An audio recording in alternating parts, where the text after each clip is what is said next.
बिस्मिल्लाहिर्रहमानिर्रहीम। आज हम क्लास 10th की केमिस्ट्री का लेक्चर नंबर 3 पढ़ेंगे, जिसमें हमने आज टॉपिक को डिस्कस करना है लॉ ऑफ मास एक्शन। जो लास्ट 2 लेक्चर्स थे उनमें हमने केमिकल इक्विलिब्रियम का थोड़ा सा इंट्रोडक्शन लिया। उसके अंदर हमने रिएक्टेंट्स एंड प्रोडक्ट्स के बारे में पढ़ा। उसके अंदर हमने रिवर्सिबल इरिवर्सिबल रिएक्शंस के बारे में पढ़ा। फिर हमने पढ़ा कि केमिकल इक्विलिब्रियम जो है वो क्या होता है, और हमने केमिकल इक्विलिब्रियम की कुछ टाइप्स पढ़ी जो डायनामिक इक्विलिब्रियम और स्टैटिक इक्विलिब्रियम थी।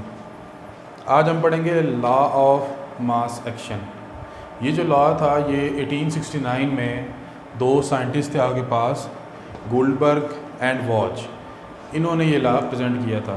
लास्ट लेक्चर में मैंने आपको बताया था कि जब आपकी रिएक्टेंट्स की कंसंट्रेशन ज़्यादा होती है, यानी कि रिएक्शन के स्टार्ट के अंदर, तो आपका फॉरवर्ड रिएक्शन जो है वो कैरी आउट होता है। जब आपके प्रोडक्ट्स की कंसंट्रेशन थोड़ी ज़्यादा होने लगती है तो आपका बैकवर्ड रिएक्शन भी शुरू हो जाता है। तो इस लॉ के अंदर जो बेसिक चीज़ को डिस्कस किया गया है, गोल्डबर्ग एंड वॉच ने ये बोला कि जो आपके रेट ऑफ रिएक्शन है,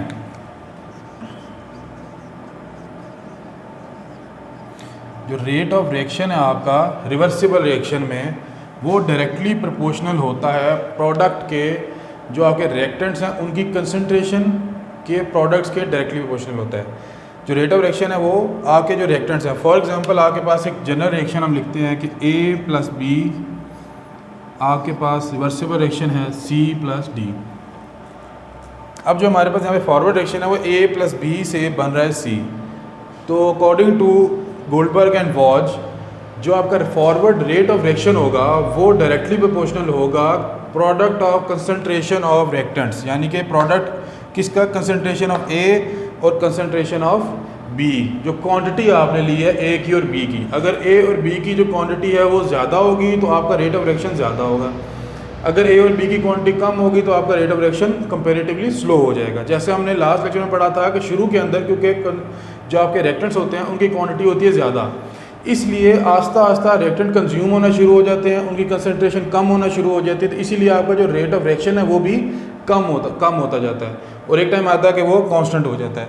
तो अगर हम इसको मैथमेटिकल फॉर्म में लिखें लॉ ऑफ मास एक्शन को, तो रेट ऑफ रिएक्शन जो है वो किसके डायरेक्टली प्रोपोर्शनल है जी, कंसंट्रेशन के प्रोडक्ट्स के। अब कंसंट्रेशन जो है, जनरली कंसंट्रेशन की जो यूनिट है वो होती है ग्राम मोल्स, और आपने जो मैथमेटिकल फॉर्म में कंसंट्रेशन को लिखना है उसमें आप स्क्वायर ब्रैकेट्स को यूज़ करती है। स्क्वायर ब्रैकेट जिस चीज़ की कंसंट्रेशन है वो, जैसे कि कंसंट्रेशन ऑफ A था तो कंसंट्रेशन ऑफ A, तो कंसंट्रेशन ऑफ A को अगर आपने मेंशन करना है तो आप लगाएंगे स्क्वायर ब्रैकेट्स और अंदर जो भी स्पीशी है, जो भी रिएक्टेंट है उसका नाम।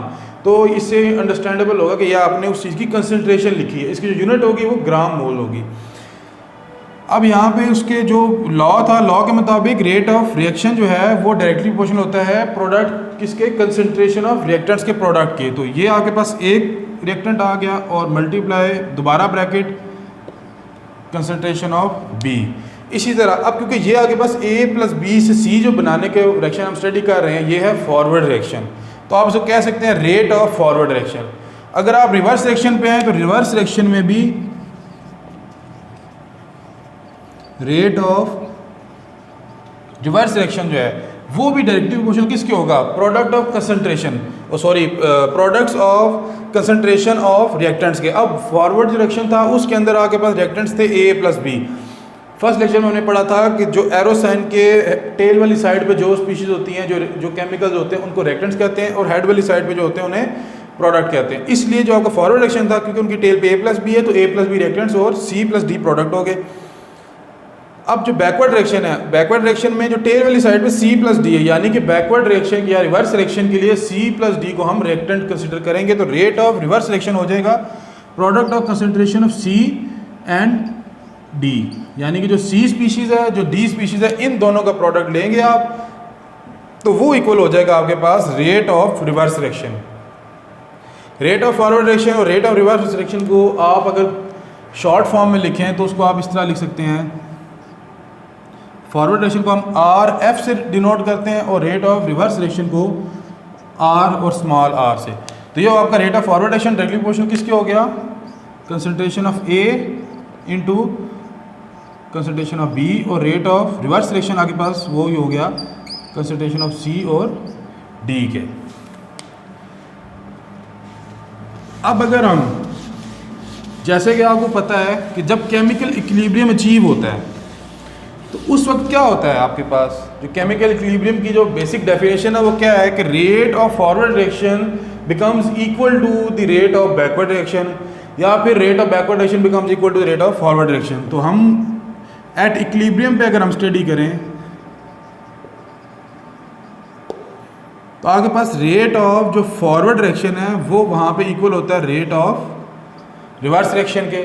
तो जो हमने मैथमेटिकल फॉर्म लिखी थी रेट ऑफ फॉरवर्ड रिएक्शन के लिए क्या थी, concentration of A into concentration of B is equal to rate of, जो आपके पास आया था, सॉरी इससे पहले एक और स्टेप मिस हो गया, जो आपके पास प्रोपोर्शनैलिटी थी, जो आपके पास प्रोपोर्शनैलिटीज आई थी रेट ऑफ फॉरवर्ड रिएक्शन की, जैसे डायरेक्टली प्रोपोर्शनल था ना, concentration of A into concentration of B, इसको अगर हम इक्वलिटी में कन्वर्ट करेंगे तो rate of forward reaction equal to K R, और फिर आगे आ जाएगा concentration of A into concentration of B. ये जो के आर है ये आपके पास है equilibrium constant for forward reaction, K F sorry, equilibrium constant for forward reaction.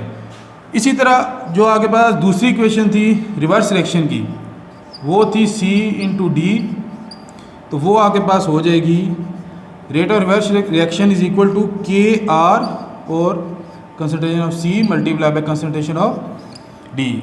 यहाँ पे के एफ को हम कह रहे हैं equilibrium constant for forward reaction, और ये जो के आर है ये हो जाएगा equilibrium constant for reverse reaction. अब अगर हम नेक्स्ट स्टेप की तरफ आएँ तो एट इक्विलिब्रियम क्या होता है कि आपके पास जो रेट ऑफ फॉरवर्ड रिएक्शन है वो रेट ऑफ रिवर्स रिएक्शन के इक्वल होता है, वाइस वर्सा, यानी रेट ऑफ रिवर्स रिएक्शन जो है रेट ऑफ फॉरवर्ड रिएक्शन के इक्वल होता है। तो इन दोनों की अगर हम इक्वेशंस को यहाँ पे पुट करें तो K R into concentration of A multiply by concentration of B is equal to K R into concentration of C into concentration of D. अगर कांस्टेंट्स को एक साइड पे कर लें और वेरिएबल्स को दूसरी साइड पे, तो कांस्टेंट आपके पास यहाँ पे के एफ है, ये के आर यहाँ मल्टीप्लाई हो रहा है, इधर आके डिवाइड हो जाएगा, इधर आके पास concentration of C multiply by concentration of D आ गया, और इधर आपके पास जो यहाँ पे ए और बी की कंसंट्रेशन मल्टीप्लाई और यहाँ पे डिवाइड हो जाएंगी, concentration of A divide by concentration of B. अब ये जो टर्म है आपके पास K F over K R, यानी ratio of equilibrium constant of forward reaction to the equilibrium constant of reverse reaction, इसको आप कह सकते हो के सी। के सी क्या है, के सी को सिंपली आप बोलोगे इक्विलिब्रियम कांस्टेंट, या आपके पास रिवर्स और फॉरवर्ड के अलग-अलग है। अब आपका जो के सी है इसको हम बोलेंगे सिंपल इक्विलिब्रियम कांस्टेंट।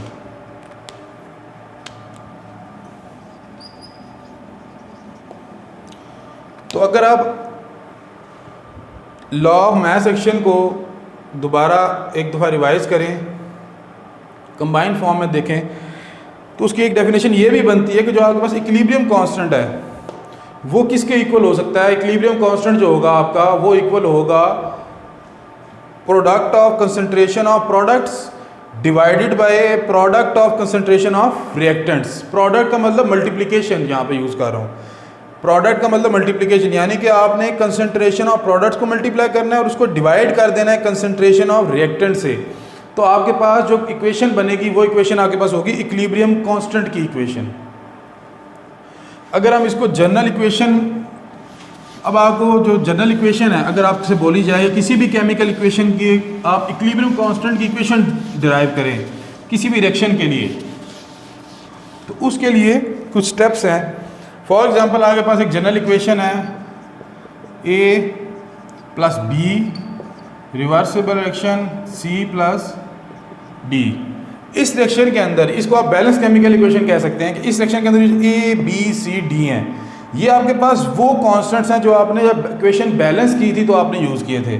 दूसरे लफ्ज़ों में आप इनको कह सकते हो number of moles of A, जो स्मॉल ए है, जो बी है वो number of moles of B, यानी इस रिएक्शन के अंदर जो number of moles A use हुए, जो number of moles B use हुए, और उससे जो नंबर ऑफ मोल्स सी और डी के प्रोड्यूस हुए। तो ये स्मॉल सी जो है और डी और ए और बी, ये आपको नंबर ऑफ मोल्स बता रहे हैं डिफरेंट जो स्पीशीज़ हैं, ए का बता रहा है, बी कैपिटल बी का, सी का और डी का। तो इसमें जो आपके पास इक्वेशन बनती है, अब जो आपके पास लॉ ऑफ मास सेक्शन है, लॉ ऑफ मास सेक्शन में एक और चीज़ ऐड करेंगे आप यहाँ पे, जब आप केमिकल इक्वेशन को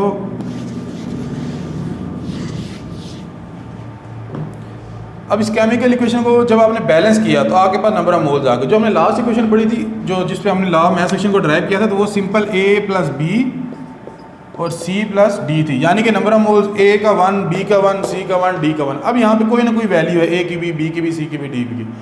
तो अब अगर लॉ ऑफ मास सेक्शन को अगर आप डिफाइन करेंगे तो वो इस तरह होगा कि rate of reaction is directly proportional to the product of concentration of reactants raised to the power number of moles used in the balance chemical equation. यानी कि product of concentration of reactants लेंगे और जो reactants होंगे उनको आप raise करेंगे उस पावर के जो नंबर ऑफ मोल्स आपने बैलेंस केमिकल इक्वेशन में यूज किए हैं। तो अब इस इक्वेशन के लिए अगर आप Kc की इक्वेशन ड्राइव करेंगे तो वो इस तरह बन जाएगी। Kc किसके इक्वल था? Product of concentration of products C और D। अब नंबर ऑफ मोल्स C के स्मॉल c हैं और D के स्मॉल d हैं, divided by A concentration of reactants है ना, तो स्मॉल a पावर में आ जाएगा और इधर आपके पास B पावर में आ जाएगा। तो अब किसी भी केमिकल इक्वेशन के लिए जब आपको बोला जाएगा कि अब आप इसकी इक्विलिब्रियम कांस्टेंट की इक्वेशन को ड्राइव करें, तो वो वहाँ पे आप कौन सी इक्वेशन यूज़ करेंगे? ये वाली कि equilibrium constant is equal to the product of concentration of products divided by product of concentration of reactants raised to the power number of mole use in the balance chemical equation. तो हम कुछ example लेते हैं जहाँ पे हम कुछ equations के लिए इक्विलिब्रियम कांस्टेंट की इस इक्वेशन को ड्राइव करते हैं। फॉर एग्जांपल आपके पास जैसे हमने रिएक्शन पढ़ा H2 + I2 HI। अब ये HI, H2, I2 और HI बना, तो अब देखिए यहाँ पे अगर आप इसको बैलेंस करें तो 2 हाइड्रोजन है, 2 आयोडीन है। इक्वेशन की दूसरी साइड के ऊपर 1 हाइड्रोजन और 1 ही आयोडीन है, तो हम यहाँ पे 2 लगा देंगे तो सिंपली हमारे पास अब दोनों साइडों पे नंबर ऑफ एटम्स जो है वो बराबर हो गए। हाइड्रोजन यहाँ पे भी 2, यहाँ पे भी 2, आयोडीन यहाँ पे भी 2 और इक्वेशन की दूसरी साइड पे भी 2। तो अगर अब आप इसके लिए Kc की इक्वेशन लिखते हैं तो Kc किसके इक्वल है? Product of products, concentration of products. तो प्रोडक्ट यहाँ पे एक ही है आपके पास, हाइड्रोजन आयोडाइड, तो वो आपके पास सिंपल HI आ जाएगा इधर। अब आप नोट करें कि इसके साथ लिखा हुआ है 2, तो आपके पास ये प्रोडक्ट है, उसके साथ नंबर ऑफ मोल कितने? 2 हैं, तो अब वो 2 इसकी पावर में यानी HI का स्क्वायर आ जाएगा। इसी तरह डिवाइड बाय रिएक्टेंट्स, रिएक्टेंट्स अब यहाँ पे 2 हैं, हाइड्रोजन और आयोडीन, लेकिन इनके साथ कुछ भी नहीं लिखा हुआ। जब किसी भी केमिकल स्पीशी के अंदर रिएक्शन के अंदर कुछ भी ना लिखा हो तो उसका मतलब होता है कि यहाँ पे 1 मोल है। तो 1 को पावर आप किसी भी चीज़ की पावर 1 ले तो वो सेम ही होती है, तो हम यहाँ पे सिंपल लिख देंगे concentration of hydrogen multiply by concentration of iodine. तो ये आपकी Kc की इक्वेशन बन गई इस रिएक्शन के लिए, हाइड्रोजन और आयोडीन के रिएक्शन के लिए। आपने इक्विलिब्रियम कांस्टेंट की जो इक्वेशन लिखी है वो इस तरह आ जाएगी कि ऊपर आपके पास प्रोडक्ट्स आ जाएंगे और नीचे आपके पास जो कंसंट्रेशन ऑफ रिएक्टेंट्स है उनका प्रोडक्ट आ जाएगा। एक और इक्वेशन देख लेते हैं। जैसे एक और इक्वेशन है जिसमें हाइड्रोजन और नाइट्रोजन आपस में रिएक्ट करते हैं और आपके पास अमोनिया गैस बनती है NH3। हाइड्रोजन और इसने रिएक्ट किया तो आपके पास अमोनिया गैस बनी NH3। तो अब यहाँ पे भी देखें आप, नंबर ऑफ एटम जो है वो फिलहाल बैलेंस नहीं है। 2 हाइड्रोजन, 2 नाइट्रोजन, 1 नाइट्रोजन और 3 हाइड्रोजन है। तो इसको बैलेंस करने के लिए अब यहाँ पे 2 नाइट्रोजन है, इधर 2 हैं। केमिकल इक्वेशन को बैलेंस करने का जो तरीका होता है, ये तो हमारे पास जनरल केमिकल इक्वेशन है। जो आपके पास केमिकल इक्वेशन थोड़ी बड़ी होंगी या कम्प्लेक्स होगी, उसके अंदर सबसे पहले आपने ऑक्सीजन को बैलेंस करना है। उसके बाद आपने क्या करना है? बैलेंस करना है आपने हाइड्रोजन को। ऑक्सीजन पहले बैलेंस होगा, हाइड्रोजन उसके बाद बैलेंस होगा, जो बाकी एलिमेंट्स रह जाएंगे वो खुद ब खुद ही बैलेंस हो चुके होंगे। तो यहाँ पे ना ऑक्सीजन है, हाइड्रोजन। अब हाइड्रोजन आप देखें 2 हैं, उधर 3 है। अब 2 और 3 हाइड्रोजन को बैलेंस करना मुश्किल है, इसको ना 3 कर सकते हैं ना इसको 2 कर सकते हैं। तो आप सिंपली क्या करें, इसको 3 से मल्टीप्लाई कर दें तो 6 हो जाएंगे, इसको 2 से मल्टीप्लाई कर दें तो ये 6 हो जाएंगे। अब आपने हाइड्रोजन जब बैलेंस किया तो 6 यहाँ हाइड्रोजन हो गए, 6 यहाँ हो गए। नाइट्रोजन कितने थे? 2। अब 2 नाइट्रोजन थे, इधर भी ऑटोमेटिकली 2 नाइट्रोजन आ चुके हैं। तो हमारी इक्वेशन अब बैलेंस है 6 हाइड्रोजन लेफ्ट साइड पे, 6 हाइड्रोजन राइट साइड पे, 2 नाइट्रोजन लेफ्ट साइड पे और 2 नाइट्रोजन ही राइट साइड पे। इसके लिए जब आप केमिकल इक्वेशन लिखेंगे, इक्विलिब्रियम कांस्टेंट की जब इक्वेशन आप लिखेंगे तो वही तरीका कोई और यूज़ होगा, product of concentration of products. तो प्रोडक्ट एक ही है NH3, तो NH3 आ गए यहाँ पे, लेकिन NH3 के कितने मोल्स हैं? 2। तो NH3 की कंसंट्रेशन का स्क्वायर डिवाइडेड बाय हाइड्रोजन और नाइट्रोजन, तो H2 अब इसके साथ देखिए 3 लिखा हुआ है बैलेंस केमिकल इक्वेशन में, तो H2 की जो कंसनट्रेशन होगी उसकी आ जाएगी power 3 multiply by concentration of nitrogen, nitrogen के साथ कुछ भी नहीं है तो पावर 1 लिखने की ज़रूरत नहीं है। तो ये आपके पास केमिकल इक्विलिब्रियम की इक्वेशन बन गई, इक्विलिब्रियम कांस्टेंट की इक्वेशन बन गई इस आपके स्पेसिफिकेशन के लिए अमोनिया जिसमें आप जनरेट कर रहे हैं। तो स्टूडेंट आज के लेक्चर में हमने पढ़ा लॉ ऑफ मास एक्शन, उसकी इक्वेशन ड्राइव की और उसको हमने डिफरेंट केमिकल इक्वेशन में हमने फिर जो आपके पास इक्विलिब्रियम कांस्टेंट था उसकी इक्वेशन को फाइंड करने की कोशिश की है। तो उम्मीद है आप इस लेक्चर को गौर से पढ़ेंगे, सुनेंगे और बुक के साथ कंपेयर करेंगे और इंशाल्लाह जो चीज़ें यहाँ पे बताने की कोशिश की हैं उम्मीद है कि वो आपको समझ में आएंगी। जो चीज़ आपको समझ नहीं आती आप कमेंट्स में पूछ सकते हैं या फिर आप व्हाट्सएप ग्रुप में मैसेज करके पूछ सकते हैं। बहुत शुक्रिया।